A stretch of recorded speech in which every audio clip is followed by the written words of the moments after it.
तर इथं 2 प्रश्नाचं उत्तर मी आज फ्री मध्ये मला मिळतोय, त्याचा खूप आनंद होतोय मला. दादा तुमचं नाव काय? राजवृद्धी.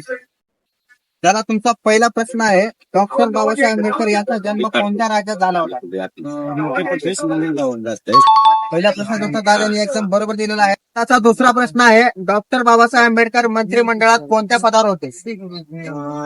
मंत्रिमंडळामध्ये त्यांनी कायदे मंत्री म्हणून पदार होते. त्यांनी कायदे मंत्री म्हणून पदार होते. त्यांनी कायदे मंत्री म्हणून होते. दादाचा दुसरा प्रश्न पण एकदम बरोबर आहे. दादासाठी एक टी शर्ट देऊ आपण. जय भीम दादा. डॉक्टर बाबासाहेब आंबेडकर यांचे विचार होते, शिका, संघटित व्हा आणि संघर्ष करा. तर तुम्हाला आमचा हे उपक्रम आवडला असेल तर तुम्ही काय करणार? तर मला असं मी माझे वडील जे आहेत ते समाजसेवक आहेत आणि मी पण त्याच मार्गावर चालणार आहे. आणि जो आमचा झोपलेला समाज आहे त्यांना मी बळकट आणि उठवण्याचा प्रयत्न करतोय. आणि समता सैनिक जे आम्ही, जसं मला माहित आहे 2 वर्ष मला हे समता सैनिकाचं माहित झालं, तेव्हापासून मी ह्याला फॉलो करतोय.